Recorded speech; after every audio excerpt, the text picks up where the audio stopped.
sa inyong lahat. Tayo po'y muling narito sa ating palatuntunang Word Made Flesh. Sa paghahanda po natin para sa ika-4 na linggo sa panahong ito ng muling pagkabuhay, 4th Sunday of Easter, which is known as the World Sunday of Prayer for Vocations. Pinagdarasal po natin sa buong mundo ang mga bukasyon, yung po tinatawag para sa pagpapari, pagiging relihiyosa, paglilingkod sa Panginoon ng full-time. At tayo po'y dapat nagdarasal para dito. Bakit? Kasi sa linggong ito, atin tatalakayin sa mga pagbasa ang larawan ni Jesus bilang butihing pastol, the good shepherd. Ang yaman-yaman po nitong mga pagbasang ito at ang dami nating matututunan. Kaya po binabati ko kayo, lahat kayong mga kapatid ko sa kaparian, ang mga diakono, seminaristas, mga religyoso, mga katikista, mga lay ministers of the word, nagpapalagan ng magandang balita. Sana po'y kapulutan nyo na magagamit ninyo ito sa inyong mga paglingkod sa bayan ng Diyos. Kung kaya po kayo mga magulang, mga anak, mga kasambahay, lalo na yung mga may dinadalang hirap, mga karamdaman, sana po'y alay nyo para sa ating palatuntunan. Kung kaya po, narito po si Father Jumbo, bumabati sa bawat isa sa inyo. Shalom sa inyong lahat.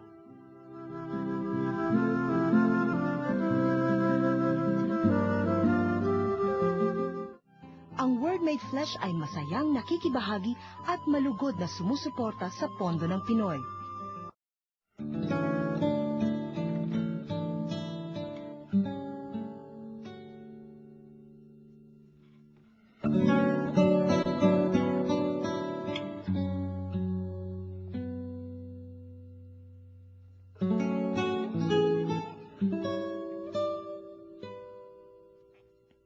Tumayo si Pedro at ang 11 apostol at nagsalita ng malakas.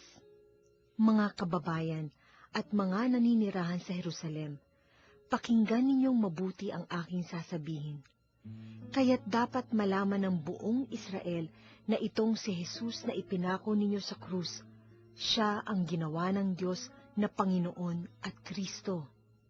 Nabagabag ang kanilang kalooban ng marinig ito, at tinanong nila si Pedro at ang mga apostol, "Mga kapatid, ano ang gagawin namin?" Sumagot si Pedro, "Pagsisihan ninyo talikdan ang inyong mga kasalanan, at magpabautismo kayo sa pangalan ni Hesukristo upang kayo'y patawarin, at ipagkakaloob sa inyo ang Espiritu Santo, sapagkat ang pangako'y para sa inyo at sa inyong mga anak, at sa lahat ng nasa malayo, sa bawat tatawagin ng Panginoong Diyos." Marami pa siyang inilahad upang patunayan ang kanyang sinabi. At nanawagan siya sa kanila, "Lumayo kayo sa masamang lahing ito upang kayo'y maligtas." Kaya't ang mga naniwala sa kanyang sinabi ay nagpabautismo at nadagdag sa kanila ang may 3,000 tao ng araw na iyon. Nanatili sila sa itinuro ng mga apostol at pagsasama-sama bilang magkakapatid sa pagpipira-piraso ng tinapay at sa pananalangin. Sa ating pong ika-4 na linggong ito, pagkatapos ng muling pagkabuhay ng Panginoon, nakikinig po tayo sa mga gawa ng mga apostoles ulit. Kasi talagang pinapakita dito kung ano nangyari pagkatapos pong manawag ng Espiritu Santo, ayon sa pinangako ni Jesus. Yun ang umpisa ng Ecclesia, the beginning of the church. The birthday of the church is Pentecost. Tapos dito sa ating unang pagbasa nga mula sa Acts of the Apostles, narinig na naman natin si San Pedro, nangangaral siya. Pagpapatuloy ito nung ating narinig ng isang linggo kung tutuusin. Kung kaya ang sinasabi niya rito, dapat makinig ang buong bahay ng Israel. Bakit? Kasi itong si Jesus na ito, ay ginawa ng Diyos, Panginoon at Mesyas. Brothers and sisters, that's a very important idea. Panginoon at Mesyas. Ano bang ibig sabihin ng Panginoon? Panginoon, ibig sabihin, siya ang namumuno, siya ang dapat sundin, siya ang talagang kumakatawan sa Diyos. The word Panginoon ho is a translation of Kyrios, in Greek, Kyrios, is a Greek translation of the Hebrew word Yahweh. Pinatutunayan ho dito talaga siya ang Diyos sa mga tuwid. At siya yung Mesyas. Mesyas ho, Hebrew, Greek noon, Christos, Christ. Anong ibig sabihin ng Mesyas o Kristo? pinahiran ng langis. Pinahiran langis upang isagisag na siya'y mayroong katangi-tanging papel na dapat gampanan. Anong papel na gagampanan niya? Yung pagiging Yehoshua, Jesus. Ano ho bang ibig sabihin ng Yehoshua? Yehoshua, ibig sabihin si Yahweh ay nagliligtas. Yun ho ang papel na ginampanan ni Jesus. Siya ang tagapagligtas. E di, nangaral si Pedro ganyan, yung mga nakikinig sa kanya, yung mga Hudyo, yung mga nandoon sa Jerusalem, sa kanilang pakikinig na antig ang kanilang kalooban. At ang tanong nila sa kanya, brother, sabi niya ganyan, brothers, kasi marami si Pedro, kasama niya yung mga apostoles, what are we to do? Anong dapat namin gawin sa verse 37? Anong dapat namin gawin? Tingnan niyo, brothers and sisters, sa kanilang pakikinig, talagang meron silang reaksyon. Dapat kasi, pagka nakikinig tayo sa salita ng Diyos, talagang meron tayong itutugon sa salita ng Diyos. Kasi yun ho ang pakay ng salita ng Diyos. It is engaging us in a dialogue. At yung ating pagtugon sa salita ng Diyos, ang tawag natin, pananampalataya. At bilang simula ng pananampalataya, tinatanong nitong mga taong to, anong dapat namin gawin? At sasagot si Pedro na napakalinaw. Ang sabi niya, repent and be baptized, every one of you, in the name of Jesus Christ, for the forgiveness of sins, and you will receive the gift of the Holy Spirit. Friends, yung repent na yon, anong ibig sabihin nun? Ibig sabihin ng repento, palitan yung inyong isipan. Talagang angkinin yung ang isipan ni Kristo. Yun ang ibig sabihin ng repent. Friends and sisters, ito ang dapat na naiintindihan natin na pagka sinasabi sa atin ng banal na kasulatan, magsisi kayo, repent. Ang ibig sabihin nun talagang yung ating isipan, pinapalitan natin, Tinatalikuran na natin ang dati nating pag-iisip. Kung dati-dati, makalupa tayo, makamaterial, makakatawan tayo, makamundong ito, ngayon papalitan natin yung pag-iisip na yun. Ang gagawin natin pag-iisip ni Kristo. Sa mga tuwid, anong pa ang ating talagang unahin sa lahat? Yung ating pagtupad sa kalooban ng Diyos. Yung ating pagtulad kay Kristo, yung pagsunod natin sa kanyang mga yapak, yun ho ang gagawin natin. Pinapalitan natin yung ating isipan. Yun ang sinaad ni St. Paul sa kanyang sulat sa mga taga-Filipos, chapter 2, verse 5. Make the mind of Christ Jesus your own. Gawin yung inyo ang isipan ni Kristo Jesus. Francis, paano malalaman yung isipan ni Kristo kung hindi mo siya kilala? Paano mo siya makikilala kung hindi mo alam ang kasulatan? Francis says, ignorance of Scriptures is ignorance of Christ. No wonder we are studying God's Word. It's so very important for us to understand this. Kung talagang gusto mong ipakita na talagang nagbabalik loob ka sa Diyos, talagang pinapalitan mo na yung isipan, nagsisisi kasi yung mga kasalanan, etc. Ganyan, tatanggapin mo yung binyag. Yung binyag ho kasi, ibig sabihin paghuhugas. Talagang nung unang panahon, nilulublub ka talaga.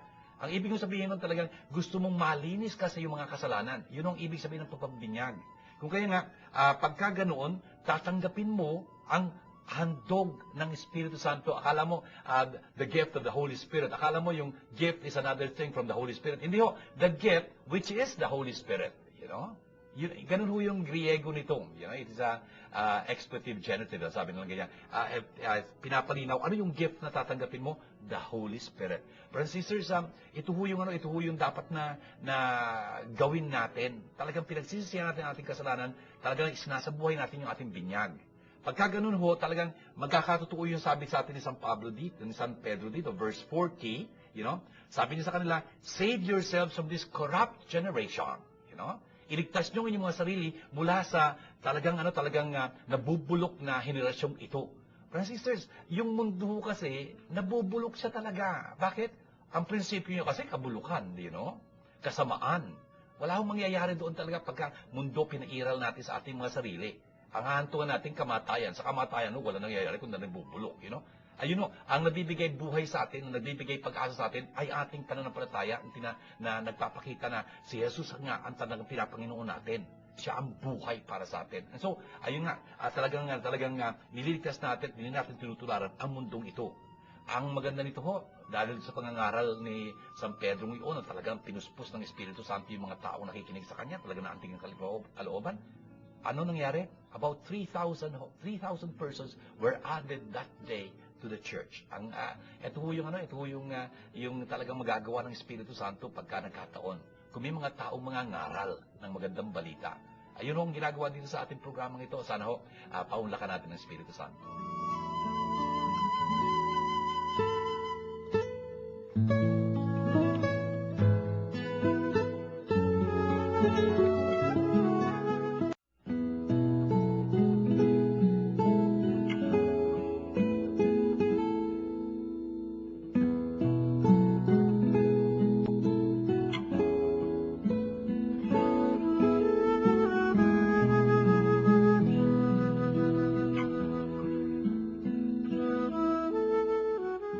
Ngunit pagpapalain kayo ng Diyos kung kayo'y magparusahan sa paggawa ng mabuti.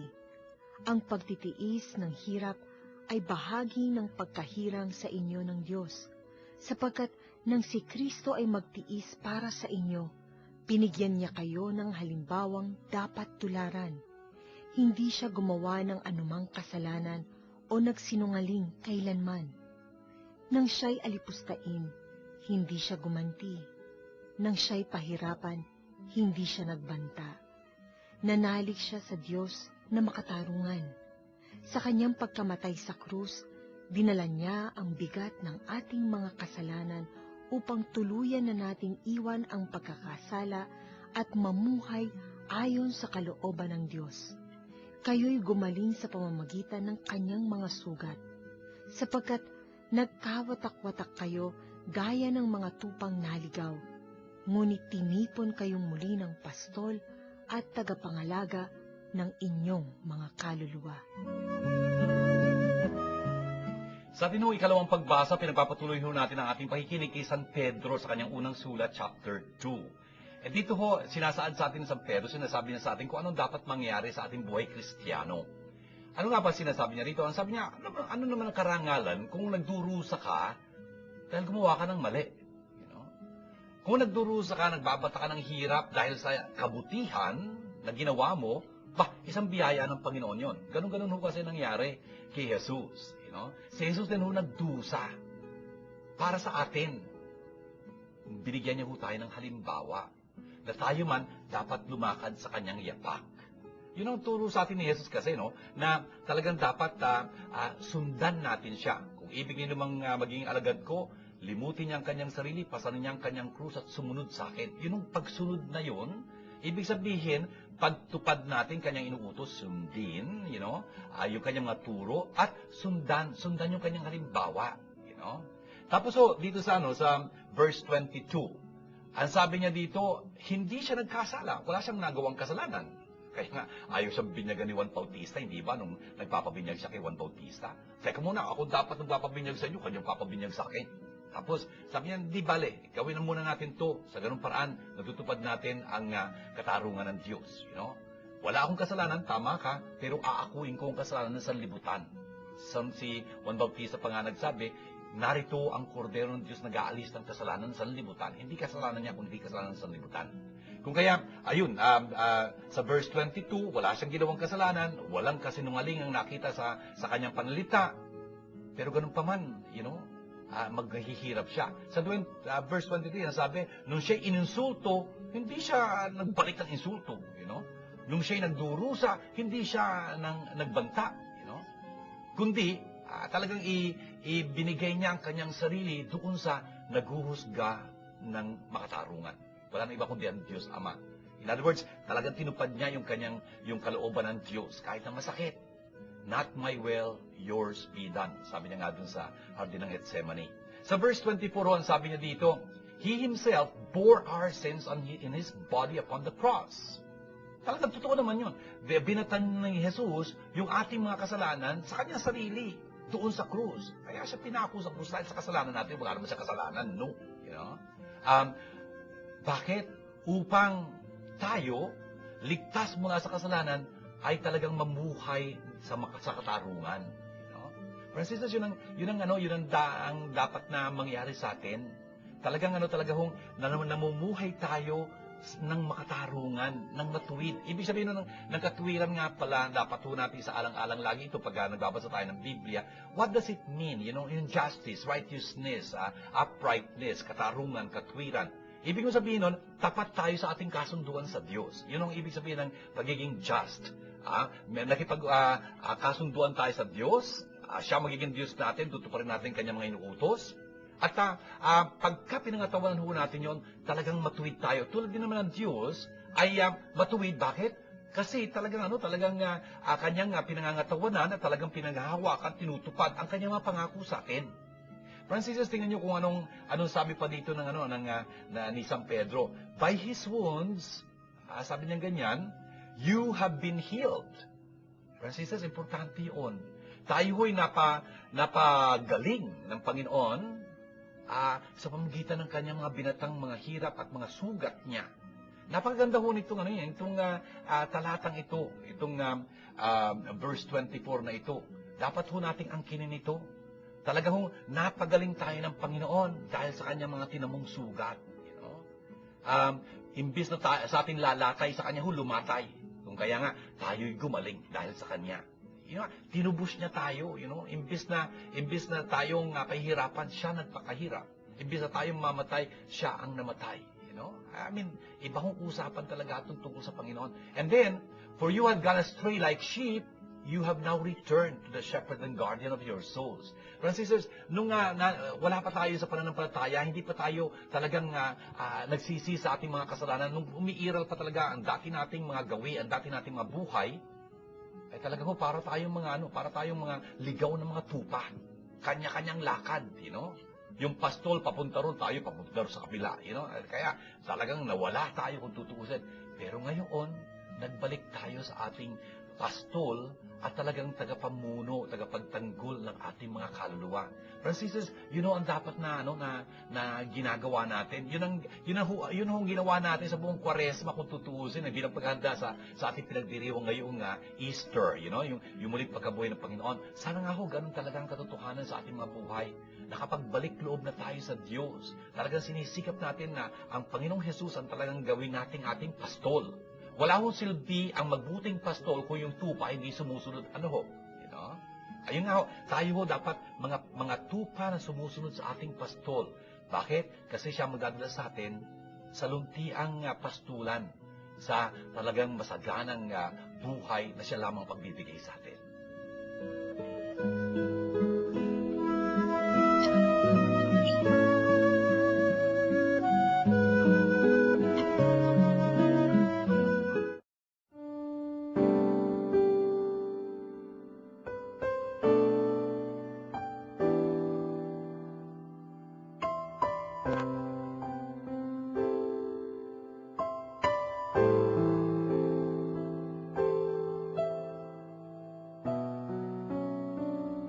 Sumainyo ang Panginoon.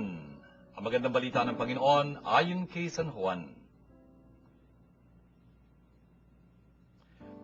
Tandaan ninyo ito, ang pumapasok sa kulungan ng mga tupa nang hindi sa pinto nagdaraan, kundi umaakyat sa di dapat pagdaanan, ay yung magnanakaw at tulisan. Ngunit ang nagdaraan sa pintuan ay siyang pastol ng mga tupa. Pinapapasok siya ng bantay pinto at pinakikinggan ng mga tupa ang kanyang tinig. Tinatawag niya ang kanyang mga tupa sa kani-kanilang pangalan at inilalabas sa kulungan. Kapag nailabas na, siya'y nangunguna sa kanila at sumusunod naman ng mga tupa sapagkat nakikilala nila ang kanyang tinig.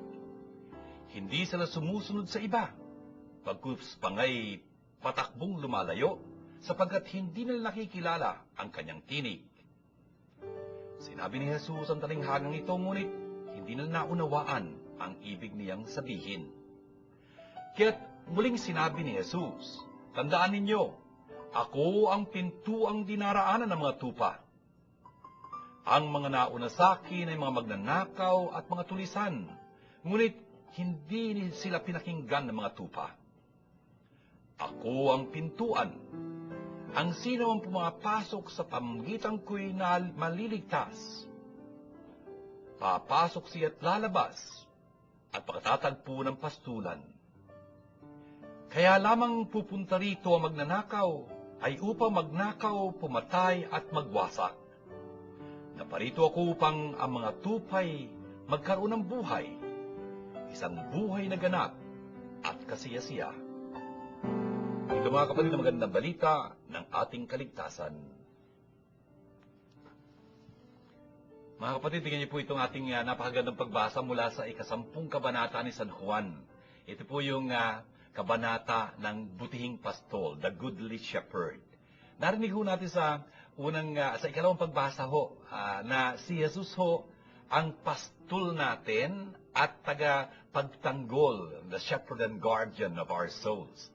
Ang ganda-ganda ho nung larawang yun ng pastol. Kaya lang ho, para sa Pilipino, sa Pilipinas, ang laki problema, ano ho? Hindi natin alam ang pastol. Kasi wala tayong mga tupa dito. Madalas walang tupa. Ako nakakita ako ng tupa. Meron kaming kawan doon sa Seminaryo 1 sa upon a time. Pero naubos na rin yun eh, you know.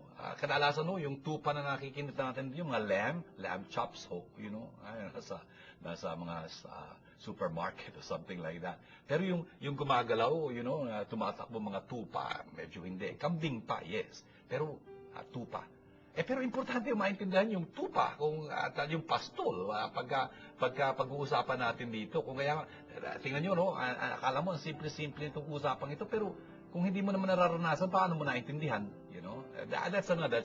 Nakakita ako ng mga pastol, you know, sa larawan, o kaya sa TV, o sa mga, thanks be to God, pero malamang hindi ho natin lubusan na unawaan kung ano ibig sabihin ng pastol at kung ano ibig sabihin ng matupa. Anyway, ang sabi ho dito ni Jesus, Amen, amen, I say to you. Tingnan niyo yung pambungad na ito. Sa mga ibanghilista ho, Matthew, Mark, Luke, ang sinasabi lang doon ay, Amen, I say to you. You know, Amen, sinasabi ko sa inyo. Dito kay John, characteristic ho ni John to. 2 ulit ho yung Amen. Amen, amen, sinasabi ko sa inyo. You know? Anyway, ang sabi ho dito ni Jesus, whoever does not enter the sheepfold through the gate, but climbs over elsewhere, is a thief and a robber. Yung kawan ba, hindi naman kawan kundi koral, yung sheepfold ho, yung lalagakan ng mga tupa, yung kulungan ng mga tupa ho. Abay, may pintuan ho yun, you know, may pintuan yun, doon dumadaan yung mga sheep, pag inuuwi na sila, o doon dadaan yung mga sheep pag ilalabas sila. May parang pader, you know, nandun sila sa loob.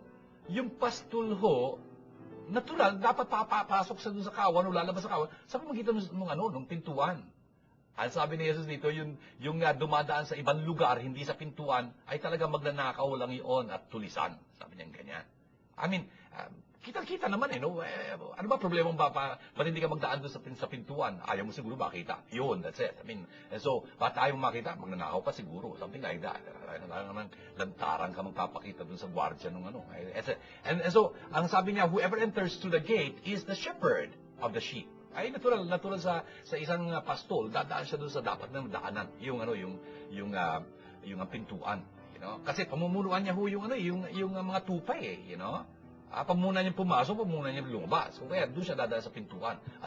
Alam nga naman yung mga tupa, sasalta doon sa pader. Hindi naman gagawin ng mga tupa yun, no? Anyway, ano mangyayari? Pagkapadaan na yung shepherd doon, yung pagbubuksan siya nung gwardiya doon sa pintuan, yung gatekeeper, you know? Kung kaya nga, itong shepherd na ito makakapasok, you know, upang ilabas niya yung kanyang kawan. Maganda ho ito. Pagka ilalabas niya yung kawan niya, paano? You know? Alam mo, hila-hilahin niya yun. Hindi ho nihila yung tupa. You know? At malamang ho, pwede mangyari, sama-sama ho yung mga tupa. You know? Iba-iba ho may-ari ng tupa. I mean, they put them together, you know? Lalo no pagkagabi, you know, pagka nandun sila sa pastulan, you know, pagka nasa pastulan ho, hindi naman uuwi, you know, yung mga sheep and shepherd. Kaibang-kaiba ho na pagka sa Tagalog kasi, pag ginamit mo yung salitang pastol, ang understanding ng pastol ng kalabaw, you know. Yung kalabaw nilalabas mo, pagka mataas na araw, sinisilo mo siguro sa puno, you know, tapos pagka magtatakip sila na, inuuwi mo na. Tapos ikaw na shepherd, matutulog ka sa kama mo, sa bahay ninyo. Uy, brothers and sisters, hindi ho ganun yung papastol ng mga tupa. Hindi ho kalabaw, tupa. ay pagka season of pasturing the sheep, uy, matagal ho yun, buwanan ho yung aabutin yan. Kung kaya, they go very far, Alam mo, iuwi mo yun, nangalay ang mga tupang yan, nangayaya. Hindi mo hinahabol yung pangangayaya na. Gusto mo, tumaba sila, tumaba yung kanilang mga fleas and whatnot, Kung kaya, you got to bring them to greener pastures, and that will take a long, long time until you come back again. Friends and sisters, sa mga tuwid do, matutulog silang kasama ng mga tupa nila, Ganun ho yun. You remember the Christmas story? Nung dumating ho yung mga anghel at binabalita yung kapanganakan ni Jesus, saan nila natagpuan yung mga shepherds? In the field, Sangayon kay Mateo, kay Lucas, they were keeping the night watches in the field. Yun, nagbibibwak sila doon sa field. Ganun ho yun eh. Kasama sila tutulog ng mga sheep nila. Hindi nila iiwan yun tapos uwi sa bahay. Hindi ho, ganun. I mean, they stay with them. No wonder, they are with them ho, day in, day out. Week in, week out, month in, month out. Ang tagal na panahon. No wonder, kilala nila yung mga sheep nila. Talaga ho, nakikilala nila yung characteristic ng mga sheep. Ito makupad, ito mabilis, ito maliksi, ito matakaw, ito, ganun ho. May mga pangalan ho sila. Si maliksi, si matakaw, si makupad, parang ganun. They have names, Si Brownie, parang ganyan, kung medyo brown yung kanyang si Spotty, kung may spots ang ganyan, si Whitey, whatever, Ganun ho yun eh. I mean, may mga nicknames sila. No wonder, we will be told here, he calls each one by his name. Totoo ho yun, Totoo ho yun. Ang maganda nito, kunyari ho, how do you say, magkakasama itong mga tupang ito. Iba-iba ho mga pastol, iba-iba may-ari. Lalo na pagkagabi ho, pinagsasama-sama nila. Para yung mga shepherds, they will distribute themselves around the flock. Hindi yung kumpulan sila doon, yung tupa nandun. Paano kung may dumating na hayop doon, kunyari lobo or something like that, wolf or something. Tapos, kaya baka nakawin. Hindi. They distribute themselves around. And so, mas magaling ho yung kung sama-sama sila. Mas marami magbabantay sa makawan, pinagsasama-sama nila. Ang maganda ho nito, kinabukasan. Pagka ipapastol nila uli yung kanilang kawan. Paano yun? Kasi pagka dumating na sila ng tatakip sila, mahaba ho yung gabi. Etong mga tupang ito, kung saan gumagalaw naman yun, hindi naman sila, matutulog ng gano'n. Hindi ho nagagalawan sila doon. They go around and something like that. Ewan ko pa. The point is, kinabukasan yun ang problema. Paano nila tatawagin yung mga tupa nila? Kasi hiwa-hiwalay na yan, Hindi man yung tupa ko nandito, yung tupa niya nandito. Ay, hindi naman ganun yun. Labo-labo yun. Ang maganda ho nito, kinabukasan. Alam niyo kung ano gagawin nila? Yun ang pastol, lalabas doon sa kawan. Tapos, may huni ho siyang gagawin. Meron siyang sound, na siya lang gumagawa nun. Iba-iba naman ang tungan ang boses natin, Ay, yung isang pastol siguro sabi niya, eek! Eek! Ganyan. Makikita niyo yung mga tupa niya, naku, maglalabasan. Yun lang tupa niya, Yun lang tupa. It's so curious, They recognize his voice. Ganun ho yun. And they will follow him. Bakit? Nakikilala nila yung tinig niya. Hindi nila, sa verse 5, they will not follow a stranger, In fact, they will run away. Why? They don't recognize his voice. Tingnan niyo ho yun. It's a very curious thing, Tapos pamumunuan ho ng pastol yung kanyang kawan. Pamumunuan niya yung kanyang kawan, yung kawan niya susunod sa kanya. Kasi nga, paminsan-minsan, he speaks to them, He tells them, he says something. Nakikilala ho nila yung tinig niya. Kung kaya, yun. Of course, pwede rin mawala yung tupa. Kasi kung minsan, ewan ko ba, nahuli, something like that. Kasi kupad Ayun, naiwan, And then afterwards, alam niyo ho ba yung mga tupa? Yung mga tupa ho, hindi ho malayo ang tingin. Ang nakikita nila, nasa paligid ho ng kanilang nguso. Really, they're so short-sighted, Ewan ko lang kung nakakita na kayo ng larawan ng tupa. Ang tupa ho hindi nakatingala, hindi ho, lagi nakatungo, Nakatungo, kung kaya nakikita niya yung nasa paligid lang ng nguso niya, Kung kaya, ang sinusundan niya lang yung nguso niya, very literally, Kung kaya, maya-maya ho, kung nahiwalay siya doon sa sinusundan niya yung nguso niya, hindi niya malalaman na nandun na pala sa bangin, malapit na siyang mahulog. Ganun ho ng mga istorya niyan, Anyway, friends and sisters, buti na lang nandun yung pastol na namumuno sa kanila. And so, anong sinasabi dito? Ang sabi ho ni Jesus dito, for example, sa verse 6, Although, sinasabi niya itong mga katagang ito, hindi nila naiintindihan ng mga nakikinig kay Jesus na ang tinutukoy niya pala sila mismo. Nandun na kasi yung mga pamunuan ng mga Hudyo, yung mga Skriba at Pariseo. Ang sabi niya kasi, may mga nagsipasukan, sa kawang ito. Pero hindi sila mga pastol, mga magnanakaw, At talaga namang dumating sila para paslangin lang yung mga tupa, talagang pagsamantalaan yung mga tupa para makakain sila ng masagana, Francis, hindi nila naintindihan yung sinasabi ni Jesus sa kanila eh. Kung kaya naman ang sabi ni Jesus, nilinaw niya na sa verse 7, Kaya sabi niya, Amen, Amen, I say to you. Pag ako nga pala sinasabi ng Amen, Amen, I say to you, ang ibig kong sabihin ng, eto ang salita ng Diyos. Yun ang ibig sabihin nun, para bang the prophets will be saying, this is the word of the Lord, Yahweh says this. Imbis na ganun, si Jesus, ang estilo niya, sabi niya, Amen, Amen, I say to you. Ibig sabihin, ito ang katotohanan. Oh, by the way, yun yung salitang Amen, na sinasabi ni Father din, sinasabi natin, Amen, sa dulo ng ating panalangin, Amen. Ang ibig kong sabihin ng Amen, matibay yan. Kasi galing sa Aman, to be strong. Matibay yan. Hindi lang yun, yaan ang katotohanan. In Hebrew emuna, emes, galing sa salitang aman, amen, ang ibig sabihin katotohanan, And so, ang ibig sabihin ng amen, amen, I say to you, sa labi ni Jesus ay, ito ang katotohanan, ito ang salita ng Diyos, ganun yun. Anong sabi ni Jesus din sa verse 7? I am the gate for the sheep. Francis, tingnan niyo yun. Siya ang pintuan para sa mga tupa. Yung mga nauna sa akin, hindi dumaan dito, nagsamantala lang sila sa mga tupa, tutuusin. Yung dadaan sa pamamagitan ko, sila ang maliligtas. Okay? Ako kasi ang tagapagligtas at ako ang daraanan nila. Ako ang buhay. Ganun ho yun eh. Inaangkin ni Jesus itong napakatinding bagay na ito. Friends, sisters, tingnan niyo ho yun. Sana maintindihan natin. Si Jesus ho, ang pintuan, ang pintuan na dapat daanan. Ng mga tupa. O tanong natin ho ngayon, kadaga bang dumadaan tayo kay Jesus? O ayaw natin sumunod sa Kanya, ayaw natin dumaan sa Kanya, gusto natin ang sarili nating daan, kanya-kanyang daan, o something like that. Francis, hindi pwede yun. Si Jesus lang ho ang pwede natin daanan kung gusto natin makarating sa buhay.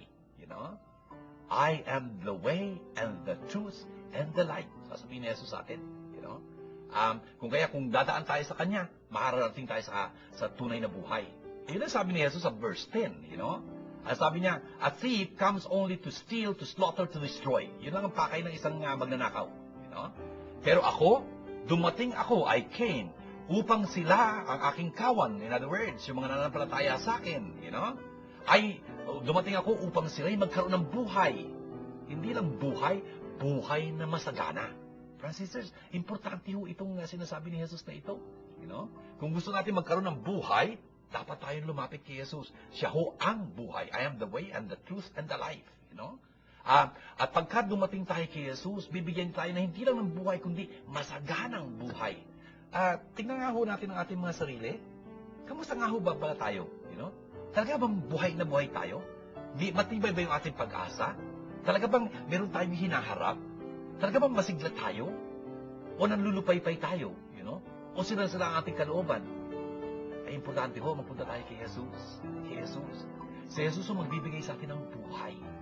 Ano yung buhay na ibibigay niya? Ang kanyang sarili. At paano niya gagawin yon? Sa magitan ho ng kanyang banal na salita. Banal na Eucharistia. Ang mga sakramento ho, ang mga turo na eklesiya, nandun ho tayo dapat kay Jesus. Francis, paunlakan ho natin ito paanyaya ni Jesus na ito. Ang sabi niya sa atin, I came so that they may have life and have it more abundantly.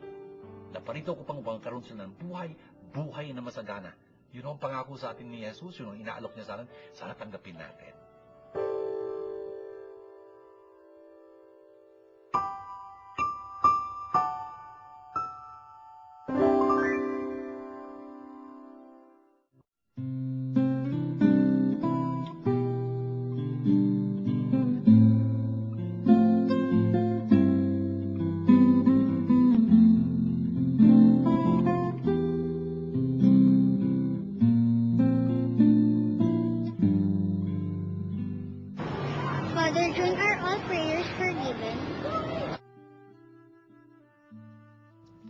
Thank you, Carmela, sa tanong mo. Father June, are all prayers for forgiveness heard? Parang ganun ang pagkakaintindi ko doon sa tanong mo, no? Pagka humingi tayo ng patawad, talaga bang dinidinig ng Panginoon yun? You bet, Tandaan natin, ang Diyos ay Diyos ng awa, Diyos ng pag-ibig. Lagi siya mapagpatawad. Hindi ba yun ang turo sa atin ni Jesus? Yung sa Our Father, ang sabi niya doon, pagka magdarasal kayo, sabihin niyo, Our Father, forgive us our sins, as we forgive those who sin against us, O tingnan nyo, humingi tayo, sabi ni Jesus, humingi tayo ng patawad, At patatawarin tayo. Kaya lang, depende kung nagpapatawad din tayo. Kasi hindi natin pwedeng hingin sa Diyos yung ayaw natin bigay sa kapwa natin, Hihingi tayong tawad sa Diyos, pero ayaw naman natin magpatawad. Pero pagka talagang yung paghiling natin, paghingi natin ng tawad sa Diyos, galing sa puso natin, naku, pinakikinggan ng Diyos yun. Kasi yun ang nais ng Diyos mangyari talaga, patawarin niya tayo. Kasi alam niya, ang lungkot-lungkot pagka malayo tayo sa Kanya, Talagang hindi tayo maging maligaya ng gano'n. Kaya gusto niya maging maligaya tayo. Ayun, talagang gusto niya tayong patawarin. Ayun ang dahilan kung bakit namatay si Jesus sa krus, di ba? Upang tayo patawarin. Kaya pagka nagdarasal tayo, humingi ng tawad sa Kanya, patatawarin niya tayo. Father June, why Mama Mary was chosen to be the mother of Jesus? Thank you, Christine, sa iyong napakagandang tanong, Father June. Why Mama Mary was chosen to be the mother of Jesus? Why was she chosen? Alam mo, kasi mahal na mahal siya ng Diyos. Wala naman kasi pwedeng maging ibang dahilan, Nasa nasa Biblia yun eh. Bakit nga ba pinili ng Diyos ang bansang Israel para kanyang maging tanging bayan, Wala naman dahilan. Sabi ng Deuteronomy chapter 7 verse 7, chapter 7 verse 8, sabi niya, pinili kayo ng Diyos, hindi dahil napakadakila nyo, kayo nga pinakamaliit eh. Pinili niya kayo dahil mahal na mahal niya kayo, dahil ibig niya maging tapat sa kanyang mapangako sa inyong mga ninuno. Si Mama Mary din, pinili ng Diyos na maging ina ni Jesus. Bakit? Mahal na mahal niya si Mama Mary. At kung makikita natin na ang katangian ni Mama Mary na talaga naging kaibig-ibig sa Diyos, yun ay yung kanyang kababaang loob, narito ang alipin ng Panginoon. Tingnan mo yun. Tapos yung kanyang pagiging masunurin sa salita ng Diyos, maghanap sa akin ayon sa wika mo, yung kanyang pananampalataya. Ang ganda-gandang bagay nun. So yun ang dahilan. Pinili naman ng Diyos si Mama Mary para maging ina ni Jesus dahil mahal na mahal niya si Mama Mary. At kung may tutularan tayo kay Mama Mary, yung pagiging bukas natin sa salita ng Diyos. Okay. Father June, why do we need to pray for those who died? Thank you, Tiffany. Ang ganda-ganda ng tanong mo. Father June, why do we need to pray for those who have died, Pinagdarasal natin yung mga yumao na nangangailangan pa ng pagdarasal natin, Bakit? Upang makarating sila sa Diyos. Siguro tatanungin nyo, bakit hindi ba sila makakarating doon kung hindi natin sa pagdarasal? Hindi naman sa hindi sila makakarating doon, magkukulang tayo. Magkukulang tayo sa ating pagmamahal sa kanila. Ang gusto natin sa ating mga yumao, lalo na, ay makarating sila sa Diyos, di ba? Kung kailangan na ng tulong, ano gagawin natin? Tulungan natin. O paano natin tutulungan? Ipagdasal natin sila. Ipagdasal natin sila. O nga pala, kung tayo yun nandun sa lugar nila, tayo yung nangangailangan ng tulong kasi kailangan pa natin ng pananalangin para makarating na tayo sa Diyos, para malinis na tayo, sabi natin purgatorio, para malinis na tayo at maging karapat dapat tayo sa Diyos. Kung tayo yung nangangailangan ng tulong ngayon, anong gusto mong gawin sa atin, ng mga kapwa natin, mga mahal natin sa buhay, yung mga kaalala pa sa atin, anong gusto mong gawin nila para sa atin? O siguro gusto mong gagawin nila, pagdasal nila tayo, tulungan nila tayo, i-push nila tayo patungo sa Diyos para mas madali yung ating paghahanda para makaharap natin ng Diyos, di ba? Okay.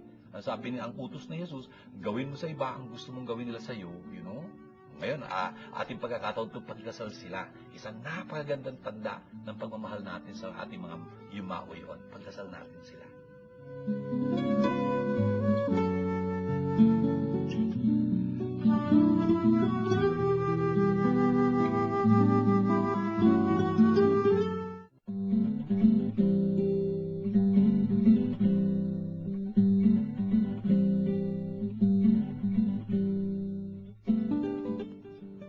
Tingnan niyo po sa ating ikaapat na linggong ito sa panahon po ng muling pagkabuhay ng Panginoon, ang dami pong pinaalala sa atin ng ating mga pagbasa. Ano po? Doon sa unang pagbasa natin mula sa pangangaral ni San Pedro, pagdating ng pagpanawag ng Espiritu Santo ng Pentecostes, sa kanyang pangangaral na ganyan, antig ang kalooban ng mga tao. Ang tanong nila, ano kung dapat namin gawin? You know?